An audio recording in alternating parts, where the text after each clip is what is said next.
Co-powered by Techno।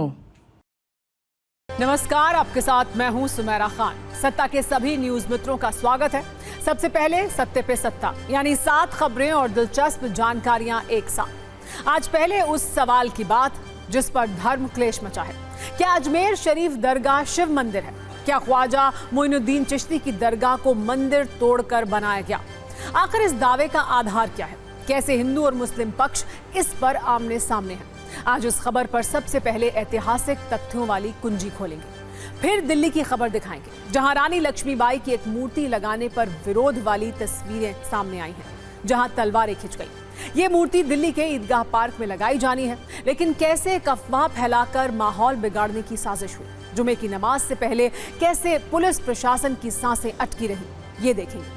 फिर एक ऐसे पाप की बात जो महाराष्ट्र में हुआ है। ये पाप है पूर्व राष्ट्रपति अब्दुल कलाम की तुलना आतंकी ओसामा बिन लादेन के साथ करने का। एक एनसीपी नेता की पत्नी ने बच्चों को लादेन की जीवनी पढ़ने की सलाह क्यों दी और कैसे इस पर सत्ता का क्लेश शुरू हुआ है, ये भी बताएंगे। फिर राजस्थान में सियासत वाले शुद्धिकरण की दिलचस्प वीडियो कुंजी खोलेंगे।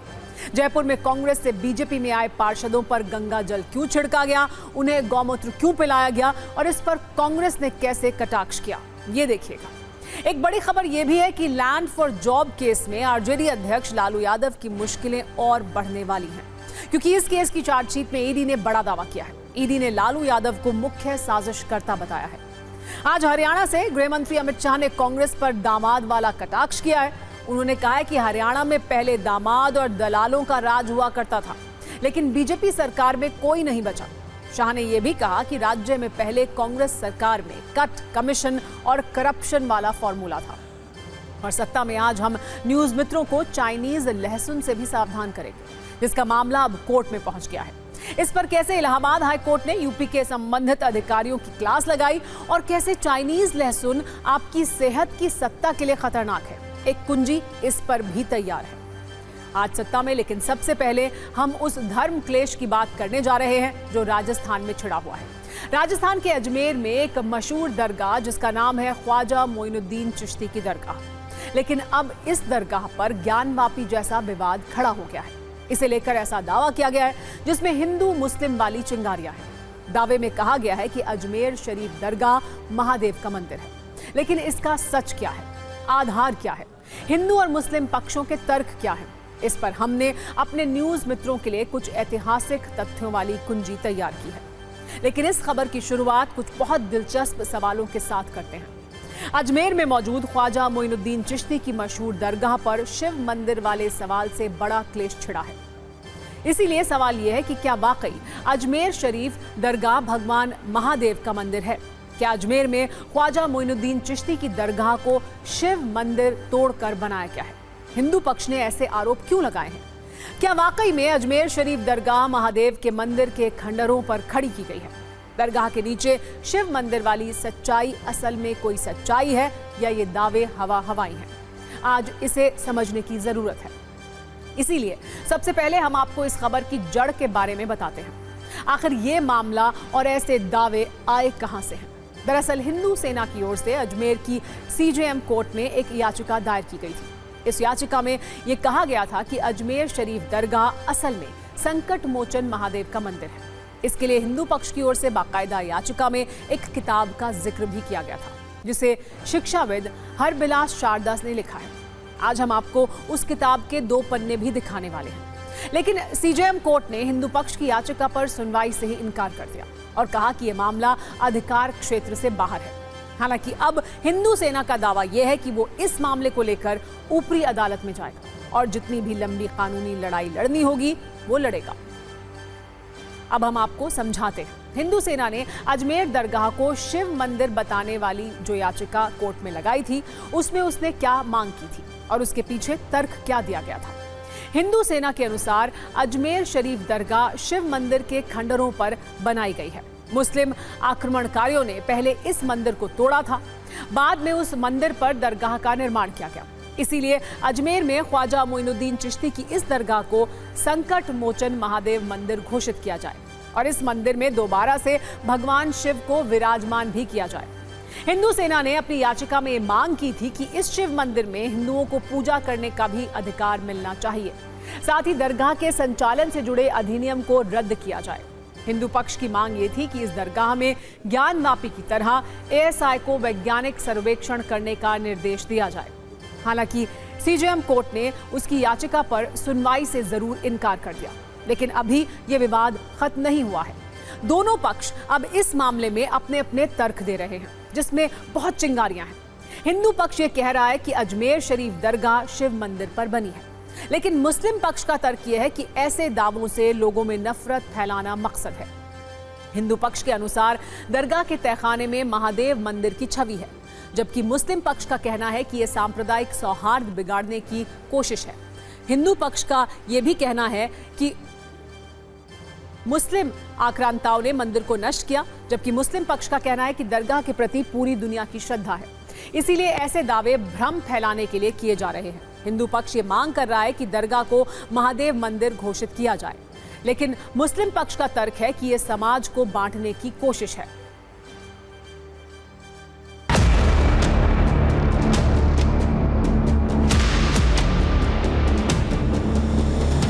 ये हमने सिविल केस फाइल किया था, ये तो दूसरी कोर्ट में चला गया है। अब जुडिशनल कोर्ट में फाइल करने के लिए हम डीजे के पास, डिस्ट्रिक्ट जज के पास एप्लीकेशन मूव करेंगे कि इसको जुडिशनल कोर्ट में फाइल किया जाए। वो एप्लीकेशन हम मूव करेंगे।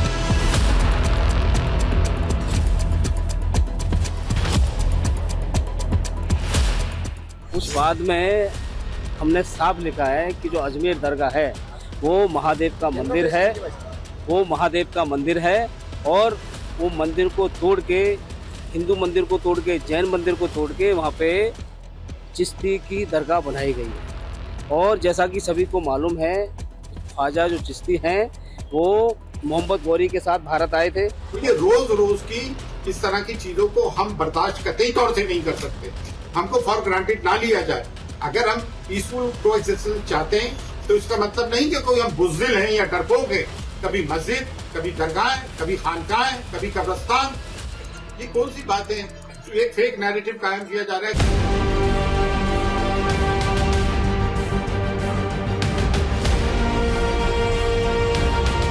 हरबिलास शारदा जो कि अजमेर के म्युनिसिपैलिटी कमिश्नर रहे चीफ और बाद में अजमेर कोर्ट के सेशन जज भी रहे, उन्होंने अपनी एक बुक लिखी है। उस बुक में बहुत सारे विस्तार से बताया है कि अजमेर जो दरगाह का जो स्ट्रक्चर है वो हिंदू मंदिर और जैन मंदिर तोड़े गए स्ट्रक्चर से बना है। हिंदू सेना संस्था नामक जो वाद प्रस्तुत किया गया है वो एक तरह से उनकी विषैली मानसिकता को दर्शाता है। हम सिरे से इसको खारिज करते हैं। हिंदुस्तान के इतिहास की तारीख उठा के देखेंगे तो ऐसी कहीं तारीख मौजूद नहीं कि इस धार्मिक स्थल पे किसी ने उंगली उठाई हो। अब हम इस खबर पर एक ऐतिहासिक तथ्यों वाली कुंजी खोलते हैं। हिंदू सेना ने अपनी याचिका में अजमेर के शिक्षाविद हरबिलास शारदा की एक किताब का जिक्र किया था। आज हमने उसके बारे में काफी रिसर्च की। इस किताब का नाम है अजमेर हिस्टोरिकल एंड डिस्क्रिप्टिव। इस किताब को पढ़ते वक्त हमें एक चैप्टर मिला जो 8वां अध्याय है और इसका नाम है दरगाह ख्वाजा साहिब। इस चैप्टर के पेज नंबर 93 और पेज नंबर 96 में जो कुछ लिखा गया है उसे बहुत ध्यान से सुनिएगा। हरबिलास शारदा की किताब अजमेर हिस्टोरिकल एंड डिस्क्रिप्टिव के पेज नंबर 93 में यह लिखा गया है कि दरगाह शरीफ परिसर में मौजूद बुलंद दरवाजा हिंदू इमारत के अवशेषों से बना है, जबकि इसमें आगे ये भी लिखा है कि दरगाह की छतरी की बनावट और उसके पत्थर हिंदू धर्म की ओर इशारा करते हैं और इन्हीं तथ्यों का हवाला हिंदू पक्ष की ओर से भी दिया गया था। इसके अलावा इस किताब के पेज नंबर 96 पर यह लिखा गया है कि दरगाह परिसर में मौजूद दरवाजा और बाकी परिसर का निर्माण हिंदू बिल्डिंग से किया गया है। इसी पेज पर दावा यह भी है कि दरगाह का निर्माण इस्लामिक काल के हिंदू मंदिरों के अवशेषों से किया गया है। इन्हीं दावों को हिंदू पक्ष ने अपना आधार बनाया है, लेकिन अब इस मामले पर राजनीति की शुरुआत भी हो गई है और इसमें पहला रिएक्शन आया है असदुद्दीन ओवैसी का। अजमेर शरीफ दरगाह में शिव मंदिर का जो दावा किया गया है उस पर ओवैसी भड़क गए हैं और उन्होंने अल्पसंख्यक मामलों के मंत्री किरण रिजिजू से कुछ सवाल पूछे हैं। असदुद्दीन ओवैसी ने अपने एक्स पोस्ट में लिखा है, अजमेर में ख्वाजा मोइनुद्दीन चिश्ती की दरगाह के खिलाफ अब मुकदमा चल रहा है, जिसमें यह दावा किया गया है कि दरगाह एक शिव मंदिर है। ख्वाजा चिश्ती भारतीय मुसलमानों के लिए मार्गदर्शक बने हुए हैं। उनकी दरगाह यकीनन मुसलमानों के लिए सबसे ज्यादा देखी जाने वाली धार्मिक जगहों में से एक है। इसीलिए बताएं, इस मुद्दे पर अल्पसंख्यक मामलों के मंत्रालय का रुख क्या है? क्या आप 1955 के दरगाह ख्वाजा साहिब अधिनियम और 1991 के पूजा स्थल अधिनियम का समर्थन करेंगे? हालांकि इस पर अभी बीजेपी की ओर से कोई जवाब नहीं आया है, लेकिन कांग्रेस ने भी इस मुद्दे पर बीजेपी को घेरने का प्रयास किया है। राजस्थान में जब से 11 सीटें बीजेपी हारी पार्लियामेंट में, तब से बीजेपी के जितने भी नेता हैं वो बड़े षड्यंत्र कर रहे हैं। हरियाणा में और जम्मू कश्मीर के चुनाव में भारतीय जनता पार्टी बहुत बुरी तरह से चुनाव हार रही है। इसलिए पूरे देश में वापस हिंदू मुसलमान की बातें फैलाना, झगड़े फसाद की बात करना, दंगे करवाने की साजिश बीजेपी कर रही है।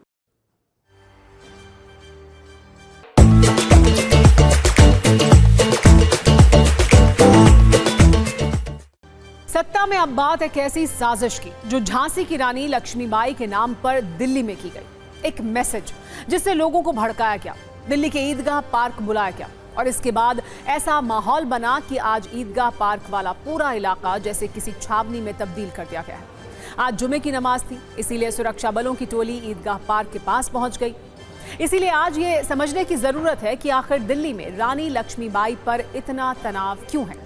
ईदगाह पार्क में एक वीरांगना की प्रतिमा लगाने पर क्लेश क्यों छिड़ गया है, और मूर्ति लक्ष्मीबाई की, जमीन डीडीए की, तो आखिर इसमें वक्फ बोर्ड ने विवाद वाला सीन कैसे क्रिएट किया, ये समझेंगे। लेकिन पहले ये समझिए कि आखिर दिल्ली में रानी लक्ष्मीबाई के नाम पर इतनी टेंशन क्यों है। दरअसल दिल्ली के ईदगाह पार्क में रानी लक्ष्मीबाई की एक प्रतिमा को शिफ्ट किया जाना है, लेकिन इस पर विरोध वाली तलवारें निकाल ली गई हैं। दिलचस्प बात यह है कि जिस जमीन पर रानी लक्ष्मीबाई की मूर्ति को लगाया जाना है वो असल में डीडीए यानी दिल्ली डेवलपमेंट अथॉरिटी की जमीन है, लेकिन वक्फ बोर्ड ने इस मूर्ति को लगाने का विरोध किया और ये दावा किया गया कि ये जमीन डीडीए की नहीं बल्कि वक्फ की है। इसे लेकर वक्फ बोर्ड ने मूर्ति लगाने के फैसले को दिल्ली हाईकोर्ट में चुनौती तक दे दी, लेकिन सुनवाई के बाद दिल्ली हाईकोर्ट ने वक्फ बोर्ड के दावे को खारिज कर दिया। लेकिन ये बात कुछ लोगों को हजम नहीं हुई। इसके बाद माहौल बिगड़ने वाला खेल शुरू किया गया और सांप्रदायिक आग लगाने की कोशिश शुरू हुई, और ये सब कुछ हुआ एक मैसेज के जरिए। व्हाट्सएप के जरिए समुदाय विशेष में एक फर्जी मैसेज सर्कुलेट किया जाने लगा, जिसमें दावा किया गया ईदगाह के सामने वाले पार्क की जमीन पर कब्जा करके मुसलमानों का हक मारा जा रहा है। और लोगों को उकसाने के लिए जो मैसेज वायरल किया गया उसमें लिखा था, अब भी नहीं उठे तो कब उठोगे, अब भी नहीं लड़े तो कब लड़ोगे, अभी भी नहीं बोले तो तुम्हें इजाजत लेनी पड़ेगी नमाज के लिए, शर्म करो, क्या मुंह दिखाओगे खुदा को। इसी मैसेज के बाद आज ईदगाह पार्क के पास भारी सुरक्षा बल तैनात किया गया, क्योंकि आज जुमे की नमाज भी थी। इसीलिए शक था कि धर्म के नाम पर माहौल बिगाड़ने का खेल हो सकता है।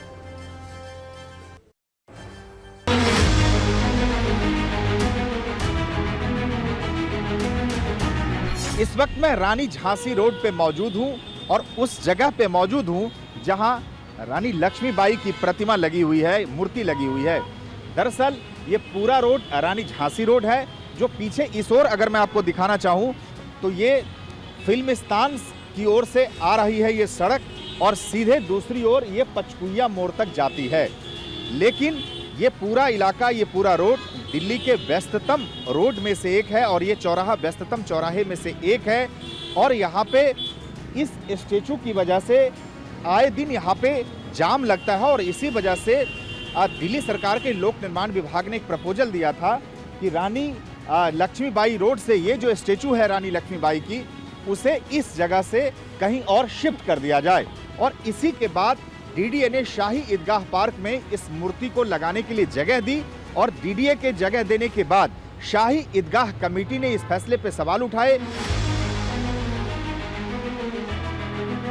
इस वक्त मैं शाही ईदगाह पार्क में उसी जगह पे मौजूद हूं जिस जगह पे रानी लक्ष्मीबाई की मूर्ति लगाई जानी है। दरअसल ये पूरा विवाद तब सामने आया जब देश बंधु गुप्ता रोड से रानी लक्ष्मीबाई की स्टेचू को शिफ्ट करने की बात थी, और डीडीए ने ये जो जमीन है शाही ईदगाह पार्क का, ये जो हिस्सा है वो स्टेचू लगाने के लिए दिया था। लेकिन इस फैसले का शाही ईदगाह मस्जिद कमेटी की तरफ से विरोध किया गया, मामला अदालत में गया। अब दिल्ली हाई कोर्ट ने रानी लक्ष्मीबाई की मूर्ति शाही ईदगाह पार्क के इस हिस्से में लगाने का रास्ता साफ कर दिया है। इस फैसले के बाद कल यानी गुरुवार शाम को इस पूरे इलाके में एक अफवाह फैली और बड़ी तादाद में लोग यहाँ पे इकट्ठा हो गए थे। हालांकि पुलिस ने समझा बुझाकर उन्हें वापस भेज दिया था। अभी भी आप तस्वीरों में देख सकते हैं कि इस जगह पे यहाँ पे बैरिकेड्स लगा दिए गए हैं और अब यहाँ पे मूर्ति लगाने का जो रास्ता है वो साफ हो गया है।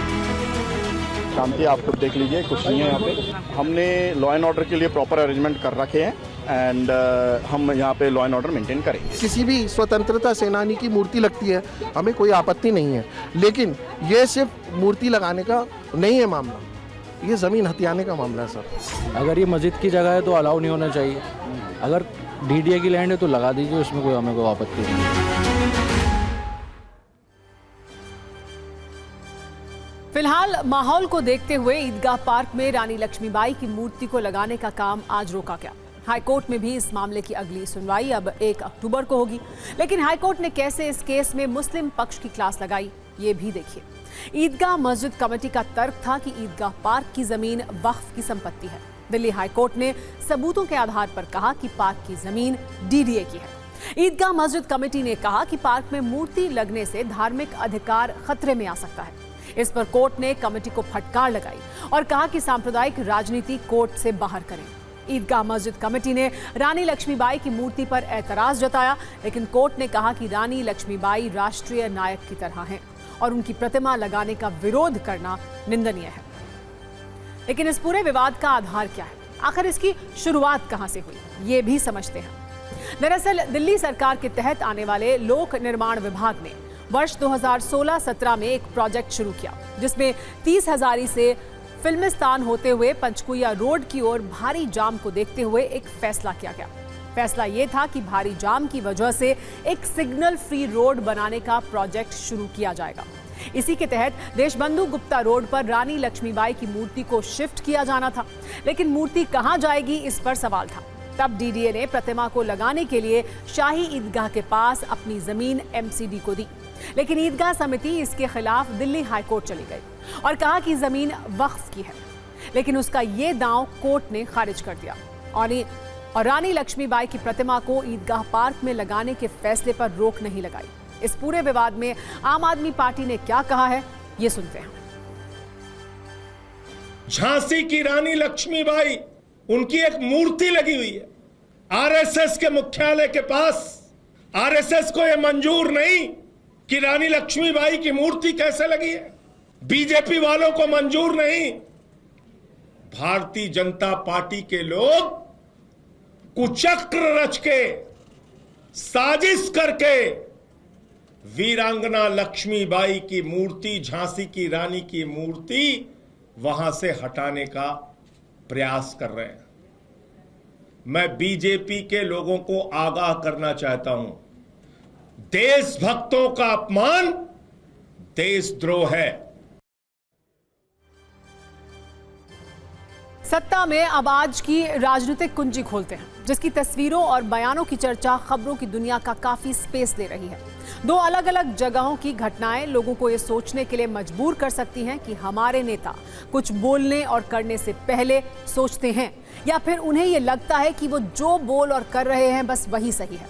न्यूज मित्रों को हम जो खबरें बताने वाले हैं, उनमें पहली खबर महाराष्ट्र की है, जहां एनसीपी शरद गुट के बड़े नेता जितेंद्र आव्हाड की पत्नी ने पूर्व राष्ट्रपति अब्दुल कलाम की तुलना आतंकी ओसामा बिन लादेन से की है। दूसरी खबर राजस्थान से है, जहां कांग्रेस से बीजेपी में शामिल हुए पार्षदों को गौमूत्र पिलाया गया और गंगा जल से उनका शुद्धिकरण किया गया।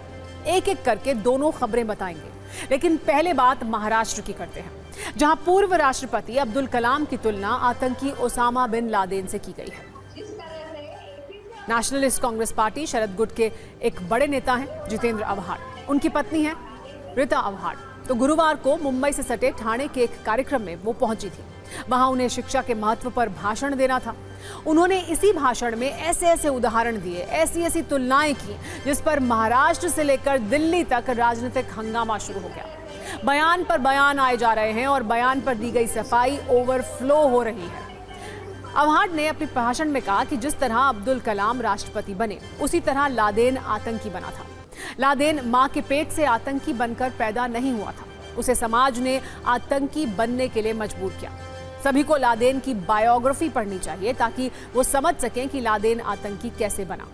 अब बीजेपी और उसके सहयोगी ऋचा अवहाड पर भयंकर गुस्से में है। बीजेपी कह रही है कि ये वही मानसिकता है जिसके तहत अफजल हालात का मारा दिखाया जाता था, याकूब बेचारा दिखता था और बुरहान वानी में हेडमास्टर का बच्चा दिखता है।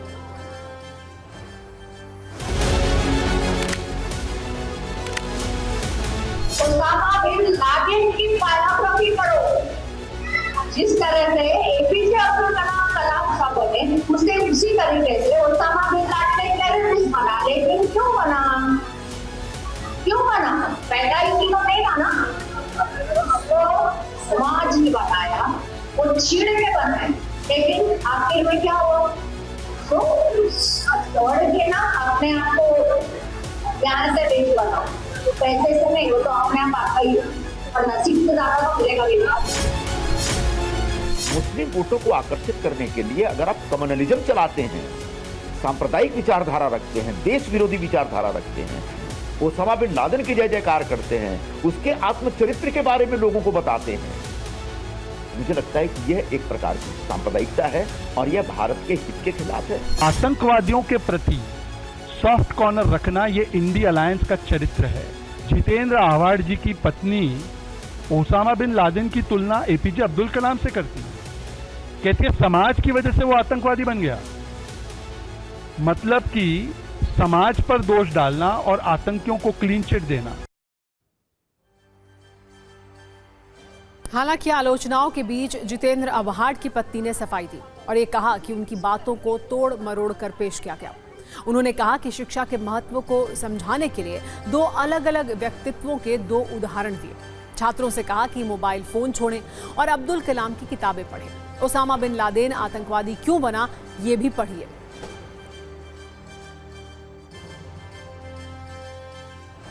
तुम्हाला माहिती आहे, हल्लीची पिढी वाचन अजिबात नाही करत।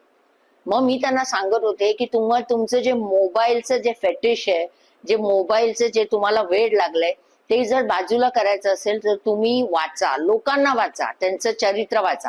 आणि ह्याच्या आधी मी एपीजे अब्दुल कलामांचं विंग्स ऑफ फायर त्यांना वाचायला सांगितलं। ती अमेझिंग आहे आयुष्यात। नंतर मी म्हटलं की दुसरीही आयुष्याला बाजू असते, जसं की ओसामा बिन लादेन, तो का टेररिस्ट झाला? जन्मता कोणी चांगलं किंवा वाईट नसतं, पण त्याचा अंत खूप वाईट झालाय। एक्झॅक्टली मला त्यांना हेच सांगायचं होतं। तिकडे बसलेल्याने फक्त माझं ते एक वाक्य एडिट केलंय। मला कळत नाहीये की हल्ली व्हॉट इट इज।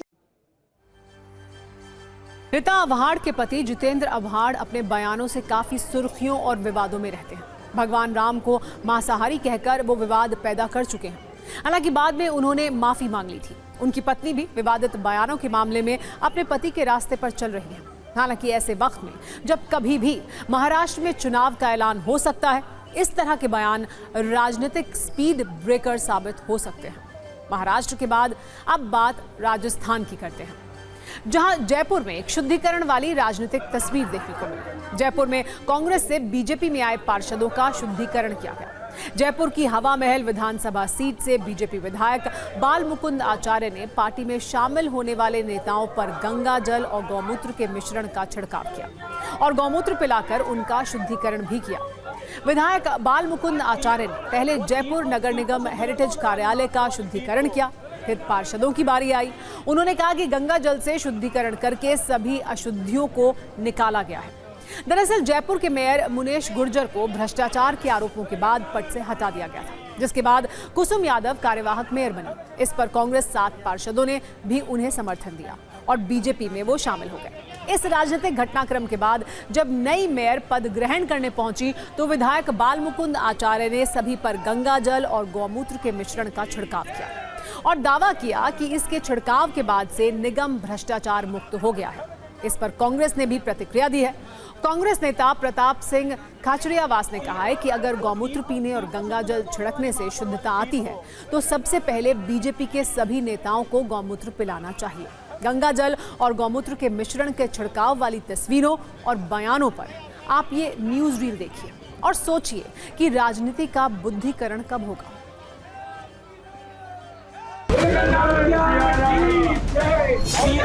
वो सीट को शुद्ध कर दो, उधर वाली महापौर वाली सीट को।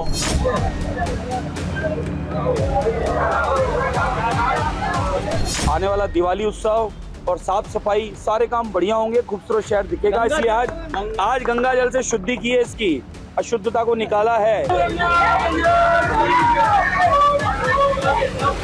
उनको गंगा जल पिला दिया है और आप सब गंगा जल गौमूत्र पी चुके हैं और वैदिक मंत्रों का उच्चारण उनके कानों में जा चुका है। अब वे पूर्णतः सनातनी हो चुके हैं और सनातनी होने के साथ अब इस शहर को सुंदर बनाने के लिए वो हमारे साथ। अधिकारियों को लेकर भी आप अधिकारियों को भी शुद्धि कर दी आज।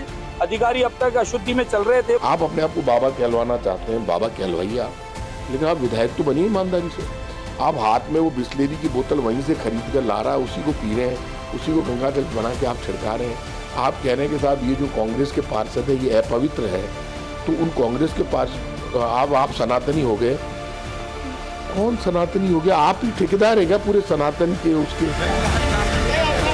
हमारे यहाँ गंगा जल गौमूत्र इसलिए पिलाया जाता है कि भाई अब तक तुमने अपराध किया है, उससे मुक्ति कराते हैं और अब तुम सनातनी हो जाओ और बिल्कुल सात्विक पवित्रता से काम करो। बाबा कम और नेता ज्यादा है, नाटक बंद करो। अब लोग आपको सीरियस नहीं लेते, आप सीरियस एक्ट करो, हर जगह नाटक।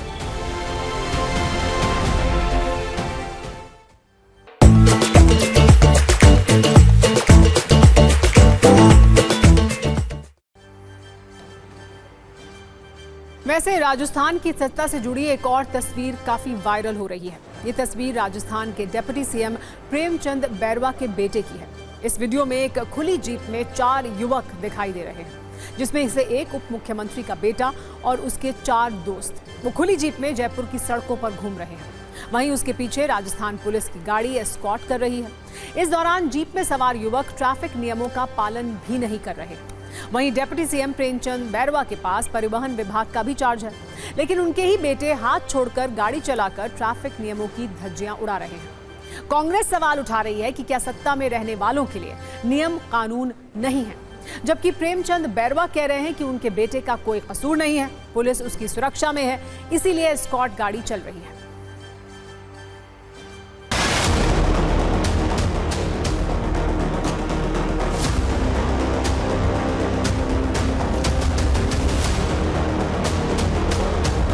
माननीय प्रधानमंत्री जी को धन्यवाद देना चाहूंगा इस बात को कि मेरे जैसे व्यक्ति को राजस्थान का उप मुख्यमंत्री बनाया और उप मुख्यमंत्री बनाने के बाद मेरे बेटे को अगर कोई भारी पैसे वाले लोग या उनको साथ बिठाते हैं, उनकी गाड़ी में बिठा लिया, तो उसने भी देखने का उसने मौका दिया है कि वो भी एक अच्छी गाड़ी को देखा है मेरे बच्चे को। और मैं बच्चों को कोई दोष नहीं देता हूँ, क्योंकि वो बच्चे एक स्कूल के दोस्तों के साथ थे और इसमें इस तरह की कोई ऐसी बात नहीं।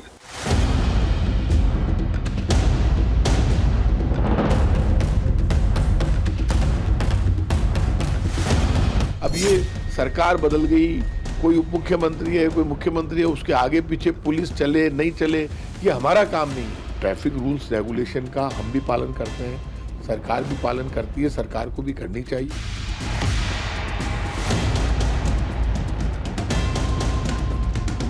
मेरी वजह से कोई ऐसी कोई दिक्कत नहीं आए और ऐसा मेरा कोई पार्टी का कहीं खराब कोई ऐसी चीज़ नहीं आए, इसलिए मैं इस बात से लिए खेद प्रकट करता हूं कि मेरा बच्चा उन बच्चों के साथ गया है, ऐसा कार्य नहीं करेगा और उसको मैं ऐसे समझा के प्यार से मैंने समझाया है। नजरिया 9 क्या है इस पर? वैसे तो भारत के संविधान के अनुसार नियम सबके लिए एक होते हैं, लेकिन नेताओं के परिवार के पास एक विशेष डिस्काउंट होता है, जिसमें नियम तोड़ने के बाद वो बड़े आराम से ये कह देते हैं कि उनके विरोधी उन्हें बदनाम करने की साजिश रच रहे हैं या फिर उनकी तरक्की से वो जलते हैं। इस तर्क में नियम पीछे छूट जाता है और सारा फोकस विरोधी की ईर्ष्या और जलन पर आ जाता है। सत्ता में इसके बाद अब चीन की घुसपैठ की बात करते हैं, जो बॉर्डर पर तो अक्सर होती ही रहती है, लेकिन इस बार ये घुसपैठ आपके खाने की थाली में चाइनीज लहसुन के रूप में हो रही है। और अब घुसपैठ का ये मामला कोर्ट में पहुंच गया है, जिस पर जज साहब काफी सक्रिय हैं। दरअसल भारत में चाइनीज लहसुन पर 2014 से ही बैन है, बावजूद इसके ये खुलेआम बिक रहा है, जिसके खिलाफ इलाहाबाद हाईकोर्ट की लखनऊ बेंच में एक जनहित याचिका दायर की गई। याचिकाकर्ता मोतीलाल यादव ने चाइनीज लहसुन से होने वाली बीमारियों के बारे में बताया और कोर्ट से इसकी बिक्री पर रोक लगाने की मांग की, जिस पर कोर्ट ने देसी और चाइनीज लहसुन मंगाया और यूपी के फूड सेफ्टी और ड्रग डिपार्टमेंट के चीफ को दोनों तरह के लहसुन की जांच के आदेश दिए। साथ ही साथ कोर्ट ने राज्य और केंद्र सरकार को नोटिस जारी करके पूछा कि जब देश में पहले से ही चाइनीज लहसुन पर बैन है तो ये खुलेआम कैसे बिक रहा है। हालांकि न्यूज मित्रों के लिए जानना जरूरी है कि चाइनीज लहसुन को खाना कितना नुकसानदायक है। कैसे पहचानेंगे कि कौन सा चाइनीज लहसुन है और कौन सा देसी लहसुन। इसीलिए सत्ता में हमने आपके लिए चाइनीज लहसुन पर एक छोटी सी कुंजी तैयार की है, जिससे आप बीमारी बढ़ाने वाले इस लहसुन को खाने से बच पाएंगे। लेकिन पहले कोर्ट में क्या हुआ और जनता को चाइनीज लहसुन के बारे में क्या पता है, इस पर एक छोटी सी रील देखिए।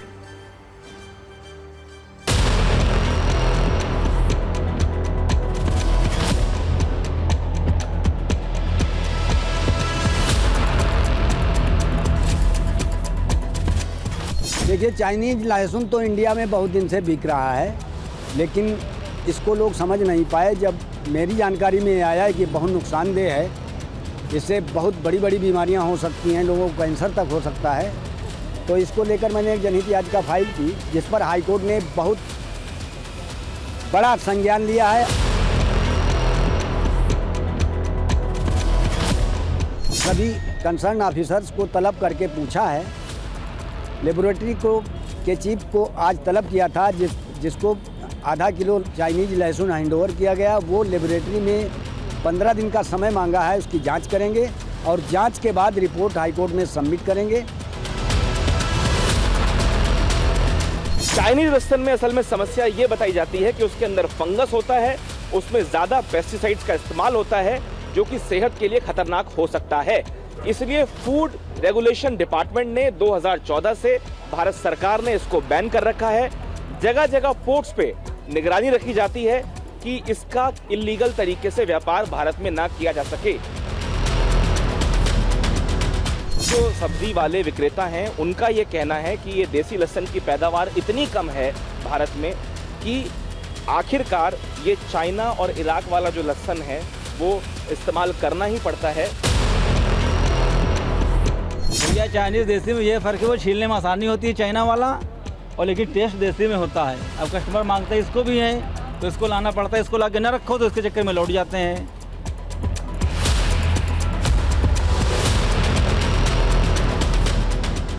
मुझे ये नहीं मालूम था कि ये चाइनीज लहसुन है। Everybody is asking they are hybrid लहसुन, तो हाईब्रिड के हिसाब से मंडी में हर तरफ हाईब्रिड फ्रूट्स तो मिल ही रहे हैं। यहाँ पर मेरे ख्याल से लोगों को भी नहीं मालूम है कि ये चाइनीज लहसुन है।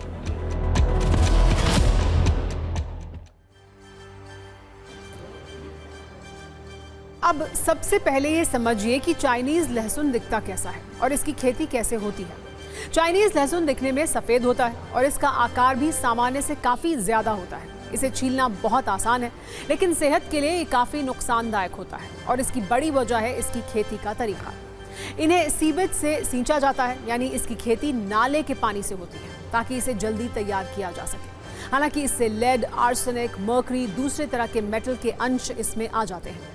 यही नहीं, इन्हें क्लोरीन से ब्लीच किया जाता है ताकि ये ज़्यादा सफ़ेद दिख सके। ब्लीच के लिए मिथाइल ब्रोमाइड केमिकल का भी इस्तेमाल किया जाता है। ये दावा अमेरिका के रिपब्लिकन सेनेटर रिक स्कॉट ने किया है। रिक स्कॉट ने इस बारे में अमेरिका के कॉमर्स मिनिस्टर को एक चिट्ठी भी लिखी है। रिक का दावा है कि चीन के लहसुन का इस्तेमाल सेहत के लिए सुरक्षित नहीं है, क्योंकि इसके उत्पादन की प्रक्रिया साफ सुथरी नहीं है। अब जब इसकी खेती नाले के पानी से की जाती है तो इसका सीधा असर आपकी सेहत पर पड़ता है। चीनी लहसुन में हैवी मेटल के कारण बोन कैंसर या फिर दूसरे प्रकार के कैंसर हो सकते हैं। संक्रामक और गैर संक्रामक दोनों तरह की बीमारियां भी आपको हो सकती हैं, जबकि मिथाइल ब्रोमाइड के कारण सांस की तकलीफ या फिर नर्वस सिस्टम में समस्या आ सकती है। रिपोर्ट से साफ है कि चीन का लहसुन सेहत के लिए एक बड़ा खतरा है। लेकिन सवाल यह है कि जब आप बाजार में देसी और चीनी लहसुन में फर्क करेंगे तो कैसे पकड़ पाएंगे। चीनी और देसी लहसुन में सबसे बड़ा फर्क रंग का होता है। चीनी लहसुन बिल्कुल सफेद दिखता है, जबकि देसी लहसुन हल्का पीलापन लिए हुए होता है। साइज में भी चीनी लहसुन बड़ा, जबकि देसी लहसुन थोड़ा छोटा दिखाई देता है। इसके साथ ही दोनों लहसुन के स्वाद में भी फर्क होता है। चाइनीज लहसुन में स्वाद नहीं होता है और देसी लहसुन में तीखेपन का स्वाद होता है। देसी लहसुन में गंध बहुत अधिक होती है और चीनी लहसुन में गंध ना के बराबर होती है। ओहो, तो हूटर बज चुका है, यानी सत्ता में आज का टाइम खत्म हो गया है। कल शाम 7 बजे आपसे फिर मुलाकात होगी। तब तक सभी न्यूज मित्रों से हमारी गुजारिश है कि वो सत्ता की न्यूज रील्स को ज्यादा से ज्यादा शेयर करें और मुझे दें इजाजत। Co-powered by Techno.